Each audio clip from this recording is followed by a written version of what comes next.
Hello Reija, Helsingborg. UMK25. Puhutaan. Meillä kaikilla on paljon mielipiteitä. Minulla myös luonnollisesti. Mä olen postannut näistä biiseistä tämmöisiä ensireaktiomielipiteitä mun someen, mutta nyt kun kaikki biisit on ulkona, mä olen ehtinyt muhistella niitä, kuunnella niitä useampaan otteeseen, joitain enemmän kuin toisia, niin mä haluan nyt tehdä tämmöisen rankingin siitä, mitkä näistä biiseistä iskee, mitä mä halusin nähdä Euroviisussa, mitä mä luulen menestyvän Euroviisussa, ja mitä ikinä. Nea Riverin Nightmares. Tää on niin geneerinen viisu girly popi jytä, että tää on jo niinku camp. Siis ihan kuin joku olisi, tiettäkö, pyytänyt tekoälyä tekemään kappaleen viisuhomoille. Ja tää on se, mitä sieltä tulee ulos. Tosi niinku Kaskada vibes. Rakastan semmoista throwback soundia. Mä myös tykkään tästä biisistä. Tää on ollut ehkä mun 3. kuunnelluin näistä tämän vuoden kappaleista. Ja silloin, tiettäkö, UMK Flop-era-aikaan että olisi ollut niin kuin parasta, mitä mä olisin ikinä elämässäni kuullut. Mä olisin laittanut aivan kaikki paukut tähän. Tää olisi mulla samanlaisella semmoisella lämpimien muistojen bangäränga-listalla kuin Güntherin Deesansin Love Yourself. Josta muuten olin todella iloinen, kun se tuli takaisin Spotifyhin. Se oli mun mielestä Robbed, ja tämäkin olisi varmasti ollut joskus muinaisvuosina. Ja ehkä tää on just se juttu. Tää olisi voinut ilmestyä vuonna, en mä tiedä, 2012. Tää on hyvä. Mutta ehkä ongelma on just se, että tämä on niin geneerinen, eritoten sanojen puolesta. Jos tässä laulettaisiin jotain vähän erilaista, niin mä tykkäsin tästä paljon enemmän. Nyt mulla oli sama ongelma, tiettäkö, Darksidin kanssa. Se biisi on ihan todella hyvä, mutta mä en pysty ottaa sitä tosissani. Kun me puhutaan jostain, niin kuin, tiettäkö, keskarit ylös ja vittu kovis pahaa maailmaa vastaan. Tulkaapa mukaan ja keskisormi ylös, keskisormi ylös, keskisormi ylös. Tää biisi on ihan julmetun kova, mutta mä en vaan pysty jotenkin silleen ilman sellaista pientä epäironiaa kuuntelemaan tätä. Mä olen liian vanha tähän. 15-vuotiaana aivan varmasti no fucking problem. Se olisi ollut mun elämäni paras biisi. Nyt not so much. Joten tässä Nightmaresissa on ehkä tämä sama sanoitusongelma. Kun tää on niin ennalta arvattava, että heti kun sieltä sanottiin jotain, niin mä pystyin arvaamaan jo, mikä se seuraava sana tulee olla. Jotenkin kaikki niin kuin nightmares, monsters, demons. Voidaanko laittaa nämä tämmöiset tietyt sanastot ja termit johonkin matkalaukkuun ja sit vaan niin kuin jättää se juna-asemalle. Et kun tää biisi on hyvä, mutta tää on niin nähty. Vähän niin kuin Drag Race aina kauden premierijaksossa on talent show. Sitten puolella niissä queeneissa on joku semmonen itse tehty biisi, johon ne lipsynkkaa. Siis ne on ihan hyviä, mutta niinku, eikö se oikeasti mitään muuta? Eikö se mitään muuta annettavaa kuin tämä oma biisi, missä kerrotaan, miten niin kuin upea sä oot? Niin tässä on vähän sama. Mutta mä rakastan aina tällaista niin kuin pimpin paukutusta. Ponnarin mitta on korrekti. Mä olisin iloinen, jos tää olisi siellä niin kuin viisuissa, vaikka sitten jonkun muun maan biisi. Mutta tavallaan kun me nyt siellä kilpaillaan Suomen paikasta, niin tämä ei mene jatkoon mun listoilla. Tässä on myös todella hyvät vokaalit, siis niin kuin super jotenkin kirkas ääni. Jos tää onnistuu livenä, niin tää on niinku aivan mahtavaa. Mä näen, että tässä voi olla vaikka minkälainen lavashow, mikä silleen kääntää asiat aivan päälailleen. Mutta koska me emme ole nähneet lavashowta, niin me emme voi arvioida sen perusteella mitään. Joten ihan siis biisi menee mun aika korkealle täällä mun. Katsokaa, mä näin vaivaa, mä tein oikein tämmöset. Mennään akustisesti. Itse käsin kirjoitin kuin Pilgrim-konsola, mutta Nightmares on korkealla mun täällä tykkäyslistalla. Sitten Nelli Matulan Hitaammin hautaan. Selkeästi se radiohitti. Mä mietin, että onko UMKlle tulossa semmosia selkeitä kiintiöpaikkoja. Vähän niin kuin UMK on nykyään Vain elämää. Kaikki artistit haluu sinne. Tää oli niin kuin silloin, kun Vain elämä oli vielä niin kuin oikeasti hittisarja. Siellä on se räppäri, joku nouseva uusi artisti ja sit se joku vanha konkari ja näin päin pois. Niin onko UMKlla vähän sama sille, että Nightmares oli tosi ruotsi radio pop polished biisi. Sitten meillä on niin kuin se The radiohitti, se joka haluaa olla niin kuin ylivoimainen. Toisaalta kun mä mietin, että UMKs oli niin kuin vielä muutama vuosi sitten sellainen niin kuin kiintiösetä, niin musta tuntuu, että siitä ollaan luovuttu. Et meillä ei ole niin kuin mitään Danny ja Tommi Läntistä. Mä en tiedä, onko se vaan se kilpailu niin tukossa, että siitä paikasta jouduttiin luopumaan. Eläkeläisten tukia leikattiin, Riikka Purran kädet menevät aivan kaikkialle. Ja nyt me ollaan saatu tilalle, en mä tiedä, no I guess se täydellinen ruotsi-pop-slotti tai sitten se radiobiisi-slotti, en tiedä. Mutta Nelli Matulan Hitaammin hautaan tuntuu olevan ainakin se niin kuin tämän vuoden radiohitti mahdollisesti. Ja tässä biisissä on hyvät sanat ja hyvä idea. Sossuurahoilla elävä 20V minä olisi niin kuin ahminut tätä biisiä päivästä toiseen, elänyt sen turvin, koska rahan turvin ei voinut elää. Mä ylipäätään siis rakastan kaikkea niin kuin antihustlaus, juhlitaan ja eletään tätä päivää varten, tiettäkö tällaista meininkiä. Se on myös ihanan jotenkin suomalaista, että siihen laitetaan semmoinen kuolema-konteksti sen sanoman ympärille. Tosi hyvä biisi, siis tosi radio, että Rampampapin perukki nytkähti silleen vähäsen. Tässä on myös tosi kivoja tuotannollisia elementtejä, kun sieltä tulee se sellainen kohta. Ja siis mulla tulee melkein kylmät väreet, kun mä niin näen, miten se lava show tulisi tapahtumaan siinä. Jotenkin, miten ne valot menis ja kaikkea, mä voin visualisoida se ja mä nautin. Tästä tavallaan koko ajan laitetaan jotain uutta ja vähän selleen erilaista, että tämä pysyy silleen mielenkiintoisena. Että esimerkiksi tuossa Nightmaresissa se vähän niin kuin pysyy melko silleen, siinä on ollut sellaista suurta vaihtelevuutta esim. Kertsien tai versejen säkeistöjen välillä. Mutta sitten tässä niinku tavallaan joka säkeistö saadaan vähän jotain uutta ja kivaa ja erilaista, sellaista pienon pimputusta ja tällaista, että mä niinku pysyn varpailla, niin mä olen kiinnostunut, mitä tapahtuu seuraavaksi. Sen mä tosin sanon, että kun kyllä sitten tavallaan odottaa sitä loppuhuipennusta. Ei tullut. Lässähti. Taivas ei aukennut. Mä en saanut sellaista niin kuin Jumalan mylvähdystä. Että kun niin paljon kuin kaikki tämmöinen syna-töräyttely sun muu tässä biisissä hittaa, niin sitten se loppu ei niin kuin lunastanut. Nelli Matula tosin itse kommentoi mun TikTokkiin, että semmoista on sitten livessä luvassa. Jään odottamaan. Hitaammin hautaan menee mulla itse asiassa. Onko täällä tilaa? Okei, laitetaan näin. Nightmaresin yläpuolelle. Kosteen sekaisin. Tää biisi on kasvanut mulla, vaikka tää onkin nyt varsinkin tälleen viisukontekstissa edelleen aivan ihan uskomattoman mid. Mut mä näen, miten hauskaa tämän mukana olisi laulaa esim. Keikoilla. Mä oon kuunnellut tätä aika monta kertaa tässä nytten sen ilmestyttyä, mutta mä en siis missään nimessä lähettää sitä viisuihin. Mä sanoin tätä aiemmin iskelmää ihmisille, jotka voi huonosti, ja siis sitä tää on. Ja tää on niinku siis neutraali ilmaisu. Ja neutraali on ehkä niinku sana kaiken kaikkiaan kuvaamaan tätä biisiä. Tää on tosi silleen inoffensive. Tätä on kiva kuunnella, mutta mikään mun elämässä ei muuttunut, kun mä kuulin tän. Joten joo, mä laitan sen nyt niinku, mä laitan sen tähän. Tykkään, mutta en äänestäisi. Et joo, kyllä Antti Tuisku tulee edelleen kantamaan parhaan sekaisin nimisen biisin titteliä. Että jos Antti ei tule hiidossa yhtään mitalia viemään, niin hän voi sitten ainakin tuolla lohduttautua. Sitten Viivin Aina. Tää on tosi kaunis ballaadi, ja sen takia mä näen, että suomalaiset ei tule koskaan äänestämään tätä viisuihin. Tää tekee sitä, mitä viisubiiseltä usein kaivataan, että tää on niin kuin vie koko ajan eteenpäin. Tämä on matka. Viivin matkailutoimisto on perustettu, ja mä olen tyytyväinen asiakas. Ja mä myös rakastan Viivin äänessä sellaista tiettyä kähittäjätekstuuria, mitä siinä on. Mä en tiedä, onko mä jotenkin tosi silleen Viivi-pilled, mutta mun mielestä tää tämmönen tietty käheys sen äänessä tuo erottuvuutta. Sitten mä kans mietin, että ehkä se on vaan tää, miten tää biisi on niinku miksattu. Tai kun musta tuntuu, että se ääni ei tuu niinku ihan silleen täysin läpi, ja mä toivon, että tämä niinku korjaantuu livessä, tai siis totta kai niinku balladit on aina niitä, jotka jotenkin sitten livessä niinku ponnahtaa esille, olettaen nyt, että ne vokaalit ja liveveto onnistuu, koska sitten tavallaan balladien menestyskin on niin isosti kiinni siitä, että miten hyvin ne lauletaan ja vedetään. Että niinku inanen sellaista niinku maailmanlopun jysähdystä olisin halunnut, ja kun musta tuntuu, että se tulee just siitä, että se ääni ei tule sieltä jotenkaan mun kuulokkeista korviin silleen täysiä läpi. Mutta tämä on balladina tosi toimiva. Tässä on hyvä sellaista päähän jäävää toistoa. Tämä ei niin kuin unohdu. Ja mulla on kyllä vähän se, että mä oon tosi huono niin kuin näkemään, miten hyvin joku balladi menestyisi viisuissa. Mä en ole mikään suuri balladi-ihminen, niin sit mä en niin kuin ikinä osaa nähdä, että onko tämä nyt se biisi, joka jotenkin hittaa kaikille superlujaa, vai onko tämä vaan semmoinen massaan sulautuva turha paska. Joten mulla ei niin kuin ole minkäänlaista arviota tämän potentiaalisesta viisumenestyksestä, paitsi että sitten varmaan tuomariäänet menis kyllä sitten jollain tapaa ainakin Viiville. Että kyllä mä ainakin UMK:ssa näen, että Viivi keräilee niitä 12 pistettä. Aina pääsee tähän. Mutta mä tiedän, että suomalaiset, tai ainakin suomalainen viisuyleisö karttaa kahta asiaa. Se on balladit ja sitten naiset. Joten mä en nyt usko, että tälle biisille tulee mitään sellaista suurta menestystä, ellei tapahdu joku semmoinen tosi hassu juttu, että esim. Nämä tämmöiset radiopop-biisit ja sitten nämä tämmöiset erottuvat ja mielipiteitä jakavat biisit, eli just tää Erika Wigman ja sitten One Morning Leftin biisi vähän niin kuin syö toisensa, ja sitten Viivi niin kuin nousee sieltä silleen tuomariäänten turvin, nostaa päätään sieltä ja lähtee Sveitsiin. Mut se ei kuulosta hirveän realistiselta. Toki se olisi niinku gag of the century, ja mua ei haittaisi, jos Viivi edustaisi Suomea viisuissa. Sitten One Morning Leftin Puppy. Kringe, siis ihan vaan point blank and simple. Tää on niin kuin vuodelle 2013 jumahtanutta huumoria. Milleniaaleille, jotka käyttää sanaa doggo. Tää on jotenkin todella nähtyä metalcorea. Mä vannon, että mä oon kuullut tämän biisin nimenomaan silloin herran vuonna 2013. Mä olisin tykännyt tästä biisistä enemmän, jos tää olisi ilmestynyt muutama vuosi takaperin. Tai tullut UMK:hon muutama vuosi takaperin. Mä myös tykkäsin tästä biisistä enemmän, jos tää ei olisi Suomen biisi.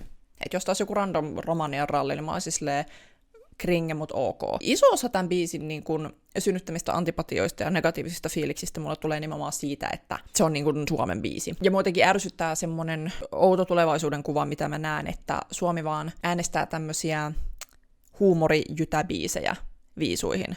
Ihan sama, mitä muuta meillä on tarjolla. Siis kun tämän biisin lähettämisessä viisuihin on niinku sama energia kuin mä oon joskus 13V koulun levyraadissa soittanut jotain Diren Greitä ollut silleen, vitsi kaikki varmaan järkyttyy, kun mä kuuntelen tämmöstä, tää on niin... Siis tää huumori niin sellaista niinku random XD. Jos nämä sanat edes yrittäis olla vähän silleen vakavammin otettavat, niin tää nousis mun silmissä silleen. Tää tuntuu niin laiskalta silleen, että he lauletaan koiranpennusta ja sitten ärjytään ja sitten tässä levyn kannessa on tämmönen heavy metalli meemifontti ja sitten tässä on sateenkaari ja XD random, hauska. Mua ei naurata. Vaikka tää yhtye olisi tehnyt tällaista musiikkia saatana vitu 500 vuotta, niin tässä niin kuin Euroviisu- ja UMK-kontekstissa mä näen, että miksi ihmiset on silleen, että tää biisi on semmonen Temu cha-cha-cha. Ja kun siis, mun mielestä cha-cha-cha ei edes ole vitsibiisi. Se ei ole vakava biisi. Se Lava Show oli tosi vitsikäs. Mutta mun mielestä sen ei olisi tarvinnut olla. Mä olisin itse asiassa tykännyt siitä enemmän, jos siinä ei olisi ollut sellaisia niin kuin vitsielementtejä. Mutta mun mielestä tämä on sitten kuitenkin sanotukseltaan vähän silleen kainalopieroa, että sinne biisiinkin editoidaan mukaan tämmöistä niin kuin koiran haukkumista. Mistä mä itse asiassa jopa niin kuin tykkään. Se toi sellaista kivaa rytmitystä. Tuotannollisesti ja teknisesti tämä on mun mielestä tosi just geneerinen semmonen metalcore slop biisi. Mutta toki siis se, että aikaa mielipiteitä, on hyvä juttu. Tämä varmasti erottuisi viisuissa, mutta mun mielestä myöskään erottuminen erottumisen vuoksi ei ole mikään juttu, mihin meidän pitäisi niinku tähdätä, jos me niinku tavallaan tavoitellaan jotain viisumenestystä. Mä näen, että tämä voisi päästä finaaliin, koska semifinaalissa on vaan yleisöäänet, ja sitten siellä finaalissa tämä on semmoinen solid sija 23. Kyllähän Windows 95-mäninkin esitys erottui, mutta ei se nyt hirveästi kyllä menestynyt. Mä näen, että tämä biisi hittaa tosi lujaa johonkin vauva.fi-käyttäjiin, ja ehkä nimenomaan just sen takia me ei voida lähettää tätä viisuihin. Mä myös pohdiskelen tämän lavashowta ja sen mahdollisuuksia, koska silloin kun sä olet soitto-orkesteri, niin sulla on silleen rajattu määrä tekemistä. Sun pitää kuitenkin soittaa niitä soittimia. Sä et pysty tekemään samoja asioita kuin vaikka joku yksi artisti, joka laulaa mikrofonin kanssa, mikä sit rajaa mun mielestä tämän esityksen mahdollisuuksia. Et vaikka tää biisi nyt erottuu esimerkiksi näiden 7 joukosta, niin se esitys ei välttämättä pysty samaan. Et mä sanoisin, että soitto-orkesterina on semi-haastavaa menestyä tai ainakaan voittaa viisuja. Toki jos sä olet niin kuin joukko kuumia italialaisia biseksuaaleja, joilla on ihan vittu hyvä biisi, niin sitten, mutta as far as I know, niin tää yhtye ei ole joukko kuumia italialaisia biseksuaaleja, joilla on ihan vittu hyvä biisi. Joten ei nyt siis sillä, että mä näkisin, että yksikään näistä tämän vuoden biiseistä tulisi voittaa viisuja. Ja se on myös yksi semmoinen ehkä vähän ärsyttävä sivutuote tässä, kun ehkä vielä tällainen post-cha-cha-cha UMK-aikana. Tuntuu, että ihmiset niin kuin jotenkin odottaa, että joka vuosi tulee joku ihan vitun mullistava spektaakkeli biisi, joka silleen ekalla sekunnilla hittaa heroinin lailla. Et kun niitä ei silleen viisu historiassakaan ole silleen suuresti. Mä nyt äkkiseltään keksin 2 kappaletta, jotka tekee tällaista niinku heroinitussautusta.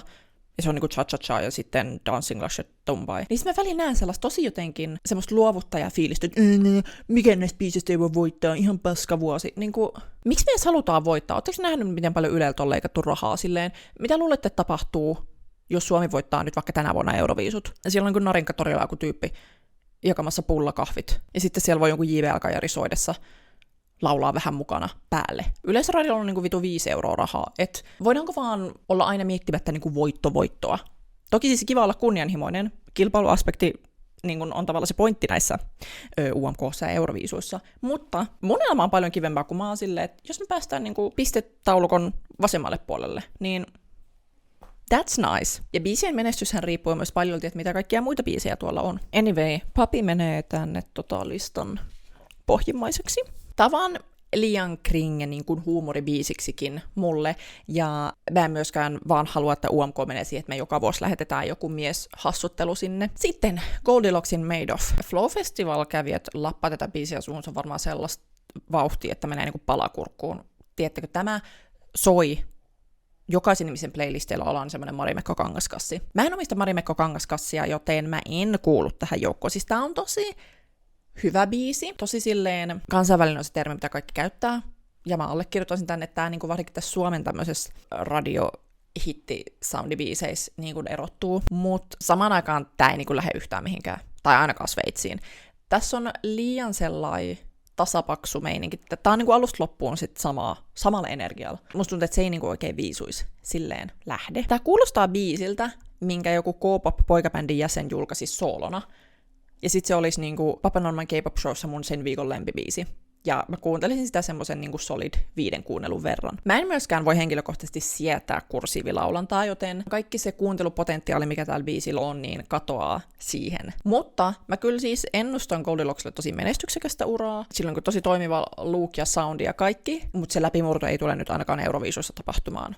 Varsinkin, koska suomalaiset ei koskaan äänestäisi tällaista biisiä viisuihin. Että olisi kaivannut ainakin jotain sellaista loppuhuipennusta tai jotain kasvua tai jotain vastaavaa. Kutsu mua kapitalistiksi, mutta missä on kasvu? Ja mä kyllä siis olen kuunnellut tätä vähemmän kuin Kosteen biisiä. Tämä on nyt mun tykkäyslistalla tossa kohtaa. Sitten Erika Wikman, Ich komme.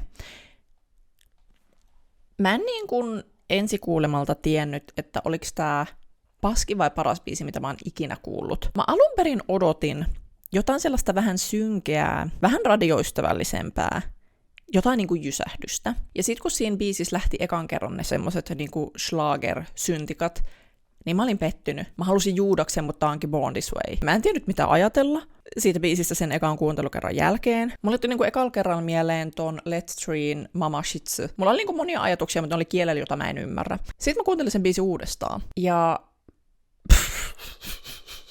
Erika, du hast eine Kundenserven geleistet. Mä näin jonkun valon. Ja siis mä en niinku saa siitä tarpeekseni. Kattokaa mun viikon kuunteluja. Mä niinku odotan siitä, että mä pääsen kävelyttää mun koiraa, että mä saan taas kuunnella tätä biisiä. Siis kun tää ei ole tavallaan musiikkia, tää on kokemus. Ja mä näen, että tää on tehty tosi paljon se lava-esitys mielessä. Ja koska Erika on niin kokenut esiintyä, niin mä uskon, että se lavashow tulee olemaan ihan vitun uskomaton. Okei, koskaan ei voi tietää. Miksi pitää mennä silleen, että kamera blokkaa, mitä siellä tolpan takan tapahtuu? Mä toivon, että sitten siellä UMK:ssa se ainoa katastrofi siinä biisissä on se biisi itse. Ainoa sallittu tolppa Erikan esityksessä on katsojien housuissa, mutta mä näin niin paljon mahdollisuuksia siihen lavashowhun tämän biisin kanssa. Vaikka mä oon nyt vähän silleen, että mä en niinku tiedä, miten vaikka joku Eurooppa tulisi tähän suhtautuu, varsinkin, että mä en niinku esim. Hiffannut sitä biisiä aikalla kuuntelukerralla. Että sit kun joku näkee vaan sen yhden esityksen viisuissa, niin mitä se tulee olemaan mieltä. Mutta kun musta tuntuu, että se esitys tulee sitten antamaan aika paljon. Siinä on toki siis riski, että missä kohtaa semmoinen seksuaalisuus menee niin yli, että ihmiset ei enää tykkää siitä, koska ainahan viisussa niinku näkyy persettä ja tissiä ja naiset kiehnää siellä. Se on erittäin niinku sallittua, se menestyy aika hyvin. Tiedättekö Chanel Slow-mo 3. Mutta mä en tiedä, onko jossain joku raja, missä yleisö on sille, että tää on liian irvokasta. Ja mun mielipiteen suhteen mä myös mietin, että vaikuttaako muun myötämielisesti esim. Se, että se on Erika Wikman, tai joku pandemian pelko, ettei vuosi 2020 toistu, kun Erika Wikman ei päässyt edustaa Suomea, niin kattokaa mitä tapahtui. Tai sitten se, että mikään näistä muista aiemmista biiseistä ei ollut semmoinen, tää se on, joten sit mä halusin tykätä tästä jo valmiiksi. Mutta täytyy myöntää siis, vaikka mä tulinkin just kaapista ulos, niin mä en halua olla Erika Wikmanin persettä. Ja mulla on myös yksi mun isoimpia viisuhot-takeja se, että Akseli Kankaanranta voitti ihan oikeutetusti UMK silloin 2020. Se Erika Wikmanin Cicciolina esitys ei ollut hyvä. Ja mulla ei ole mitään sellaista, että no niin, nyt kostetaan tämä vääryys tänä vuonna mentaliteettia tässä. Tää biisi on yksinkertaisesti vaan niin mielenkiintoinen ja jotenkin moniulotteinen. Ja erottuva niin viisuissa kuin sitten tavallaan Suomen semmoisessa viisuhistoria-kaanonissa. Mä siis haluan tämän viisun ihan vitulluja. Mä otan monen 100 euron kulutusluoton vaan voidakseni äänestää tämän biisin viisuihin.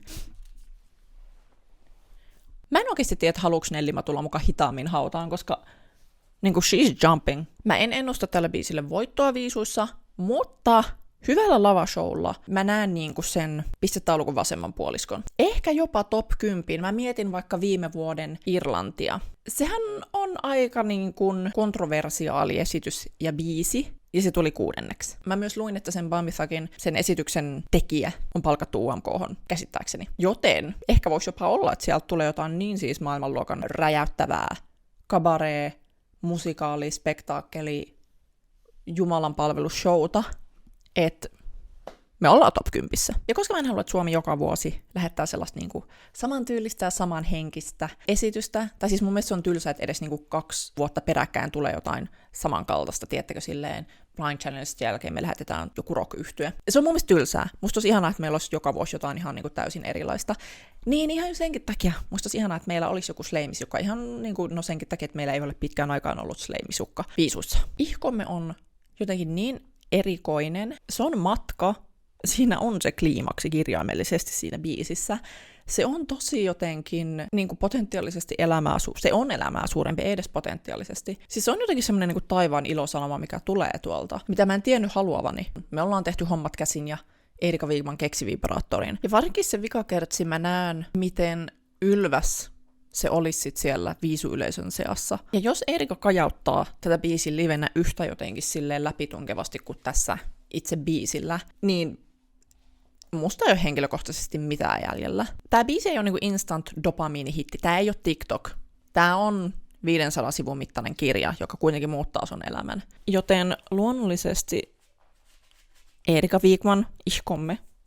Tää on nyt mun ranking mun lempikappaleista, joka on toki siis eri kuin se, mitä mä lähettäisin viisuihin. Et jos mietitään semmosella menestyspotentiaali-asenteella, mun järjestys olisi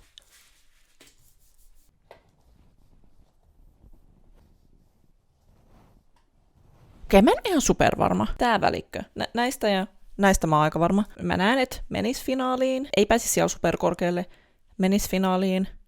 Ei pääsisi korkealle. En osaa sanoa pääsisikö finaaliin, mutta jos pääsis, niin voisi olla ainakin enemmän tuomaripisteitä kuin tää. Sama juttu tällä. Tää ei saa tuomari eikä yleisöpisteitä. Anyway, ihan sama. Mut me elämme nyt kuitenkin vatsahaavan aiheuttavia aikoja, koska tää UMK-kausi on jotenkin todella jännittävä.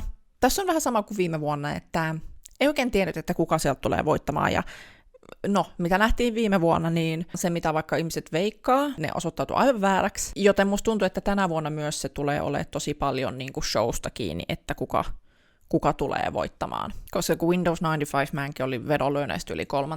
Ja musta tuntuu, että tässä on myös tosi iso tämmönen niin kuin ihkomme ja papi vastakkainasettelu. Et mä en tiedä, ollaanko me jonkun kulttuurisodan kynnyksellä kohta, mutta kerro, mitä sä olet mieltä? Mikä on sun suosikki näistä UMK-biiseistä? Mitä sä äänestäisit itse? Mitä mieltä tämän vuoden kattauksesta?